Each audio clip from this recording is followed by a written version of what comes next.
Normal na nagkakamali. Dapat pala minsan nagkakamali tayo. Kasi nga, sabi nga sa pagkakamali, dapat daw doon tayo natuto. Yan. Ang tawag dito sa mind, napoprogram siya, ang tawag doon paradigm. So, mula mo yun, kung gusto mo magbago ang buhay, kailangan ng paradigm shift. Kailangan may another program. Kailangan may magbago. So, may magbago para may magbago sa result. Yan. Yan na magmumula sa attitude ng tao. Ito yung bottom line. 99% ng kalagayan ng tao nakabase sa ugali katao. At yan, kung bibilang mo nga, sabi nga natin yun, 100% yan. So dapat may magbago. Dapat may good learning and listening attitude ka. Dapat tataw kang magdangog. Probaranta daw kung kaya.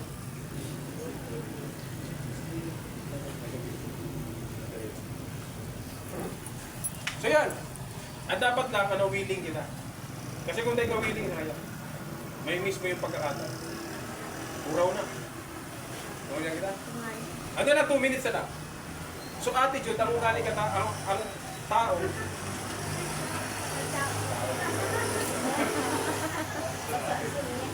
Ang tao, gano'n kita mga hayop. May tinatawag kitang natural habitat. Ang gamgam, pag kinurong mo yan, pag pinulusan mo, masiring yan sa wild. Masiring sa lugar kung saan siya komportable. At tao, iyo din. Ang empleyado, gawin mo yung negosyante, pag may duman si puso niya, mabalik yan sa pagiging empleyado. Mabalik siya duman, dahil siya mag-focus duman sa karir mo. Sa network marketing, ang dami kong kasama ng mga networker. May mga bumalik to sa... Hindi sila komportable sa ganito eh. Ayaw nila na mapagod sila, ayaw nila nahihirapan sila, ayaw nila nare-reject sila. Sa akin, lahat ng yung challenge, nag-serve sa akin as challenge. In-embrace ko lang. Yung mga ayaw, yung mga habo, pinabayaan ko lang, ninext ko lang. Sabi ko nga, malarabo din naman na yan, pwede mo paralikan. Sabi nga, attitude is a little thing that can make a big difference. Ano yung sa Tagalog? Hindi ko harap. Basta tandaan mo, magpapago ang gabos depende sa ugali. Makakapag-create ka, makakapag-build ka, depende sa ugali mo, depende sa karakter. Ako dati nag-try ako. May mga taong mundo nila yon, nililipat ko digdi, hindi kami nagkakasundo. Dahil ang mundo nila, iba sa mundo. Ang katwiran ko sa buhay ko, sabi nga ni tatay, dapat maging maray kang tao. Maging mabuti kang tao. Pag sala, sala. Pag mabuot ka, sala din pala maging mabuot. Di ba? Magiging biktima ka. Totolerate mo yung maling gawa. Napapabayaan ng mga abuso. Dahil nagiging problema. Mamimiss mo, ang may problema dyan. Ang may issue dyan, ika. Di ba? Bako man, di ba? Di ba?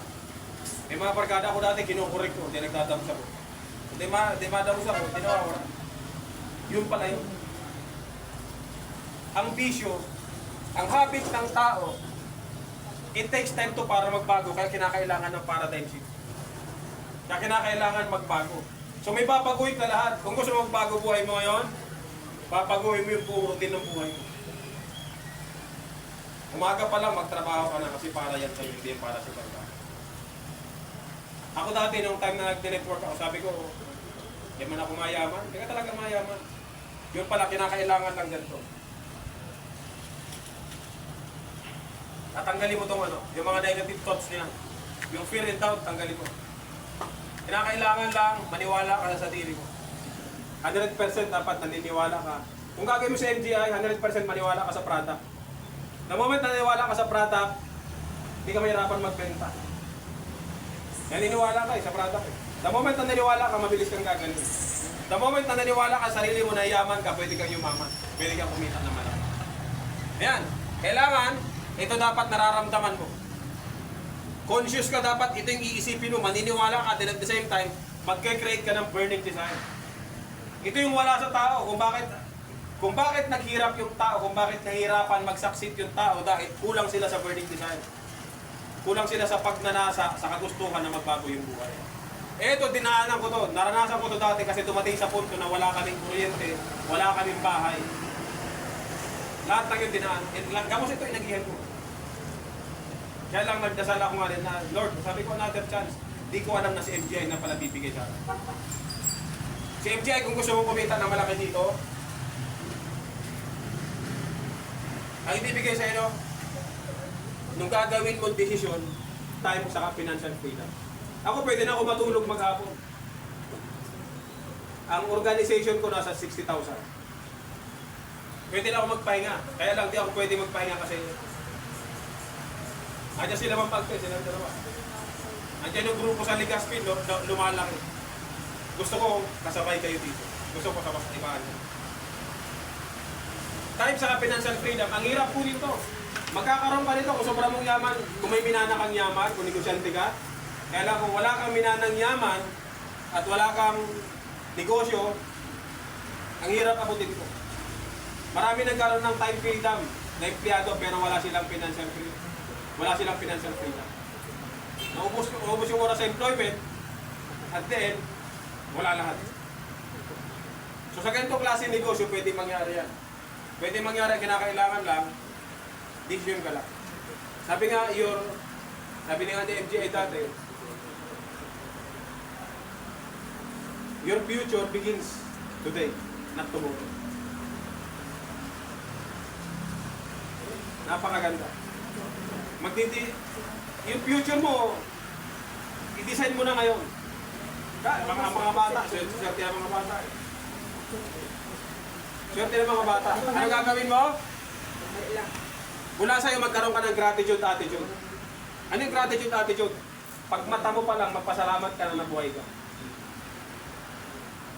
Iba kasi pag bata pa lang, puro reklamo na sa buhay. Ano ngayon? Buhay rin, kamalasan na yung buhay. Grabe nga, maraming tios nga.